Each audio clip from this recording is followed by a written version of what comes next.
The FNCS Global Championship Day 1 is over, and once again, we're witnessing a historic Peterbot and Pollo performance that might be even better than their record-breaking Grim Gate season, but this time on LAN, as they amassed 442 points and even won back-to-back games in Game 5 and Game 6, and are heading into Day 2 on pace for over 1,000 points once again, but this time doing it on the biggest stage in Fortnite. Peterbot alone has been better than most duos, as he has over 10,000 damage by himself and 30 eliminations just by himself, which is more than any duo combined at Globals after Day 1. Peterbot is finally putting an end to the stupid cheater allegations in the best way possible, and is on his way to cap off the greatest chapter by a duo by winning LAN. Now let's go over the rest of the top 15 quickly, and then go over some teams who are underperforming so far as well. We have Thomas HD and Queasy in second place on 295 points, Vico and Flixie in third place on 289 points, who have been playing pretty well but did struggle a couple games due to playing pretty over-aggressive for mid-game objectives like the bunker and the forecast tower, and those costed them in 2 games, so they could maybe be fighting for first and without a doubt in second place if it weren't for being a little bit over-aggressive 2 games. Trulex and Chicho in fourth place on 276 points, Acorn and Cold in 5th place on 232 points, while contested by Andalex and Sato. Huddy and Kovacs in 6th place on 226 points, while contested by Sky and Scroll. Bolts and Bryce in 7th place on 204 points. CZB and Nathan in 8th place on 194 points, contested by Cal and 7-Man. Then we have Dukes and Sphinx in 9th place on 186 points. Then lastly, rounding out the top 10, we have Xmit Poli and Coyota on 178 points. And so far, some pretty surprising top 10 placements. We got an Asia team in the top 10 that pretty much nobody was predicting heading into the tournament. Then we have a couple teams contested like CZB, Huddy, and Cold, all in the top 10 while Con, which is insane. And heading into Day 2, this 1.5 times format is going to be pretty crazy for some of these teams, especially the contested teams. When they win their off spawns, they can really pop off and get a lot of points with the 1.5 time format on Day 2. Then going over the rest of the top 15, we have Rise and Agers in 11th on 174 points, Paper and Victor V in 12th on 172 points, Clicks and Vino in 13th on 168 points, Ping and Walks in 14th on 164 points, and then rounding out the top 15, we have Vidil and Rezon on 162 points. Now in this group, we do have some teams that had some pretty high expectations like Clicks and Vino, but remember, they are being contested this weekend, and they have been splitting the drop. They haven't fought off spawn pretty much any game. Besides Game 6, they did fight off spawn a little bit, but still nobody died in that off spawn. And overall, I think Clicks and Vino have played pretty well for the situation that they are surrounded by. They're getting conned and splitting, and then they were supposed to be getting the bunker over by Cammy split, but they haven't really been getting that at all. And if you guys are wondering, Clicks and Vino do not go for the forecast tower at all. Peterbot and Pollo get it every single game it spawns. Then Vidil and Rezon in 15th place. Some people had getting top 10, even top 5.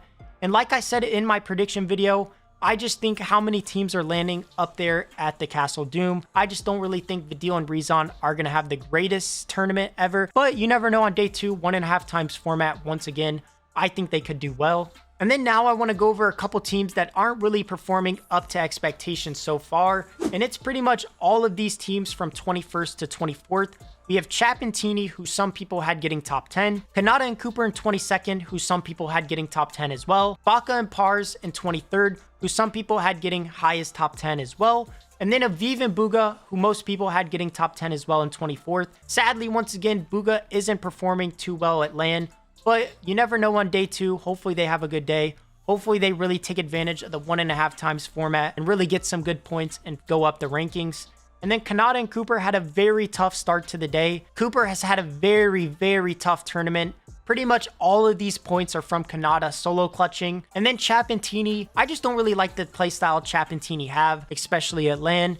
They pretty much just try to box fight every single team. And I think box fighting every single team, and that's the only way you get Surge, is just a very risky and a very inconsistent playstyle that I just don't really think will work. This team did win Game 1, and then after that just didn't really perform after that. They only made in-game 1 time after Game 1. So we'll see, but at the end of the day, the 1.5 times point format will benefit a team like Chap and Teeny heading into Day 2. And then another team that's really underperforming, we have Cammy and Seti in 39th place.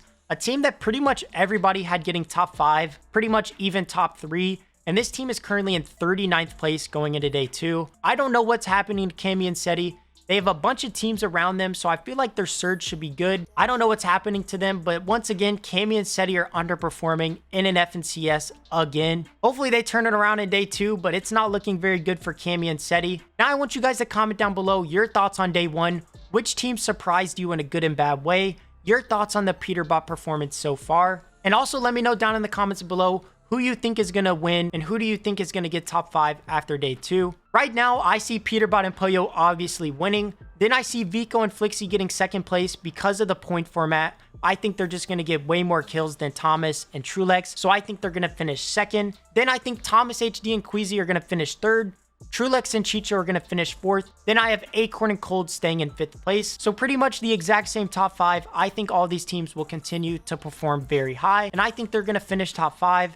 I just think the only change that's going to happen is Vico is going to end up finishing 2nd. Because of the format, I think they'll just do a bit better than the other teams. Then I could maybe see Cold finishing 4th, but at the end of the day, Cold is contested. And with them potentially dying to Andalex and Sato one game, I just think that's going to be the difference. And them getting either 3rd or 4th or 5th place. If they die, I think they're going to die maybe one game. So I think they're just going to get 5th place. Globals has been super crazy so far, even with the insane delay we had before the tournament. There were jetpacks in the loot pool, and also players were having crashing issues. So there were a couple delays that lasted around an hour and 30 minutes on the broadcast, which kind of sucks. But at the end of the day, it was still a super fun day, and I'm looking forward to day 2. And I'm going to have the leaderboard down in the description below. So if you guys want to see where every single team placed and look through the entire leaderboard yourself, I will have a leaderboard link in the description below. So make sure to check out it down there.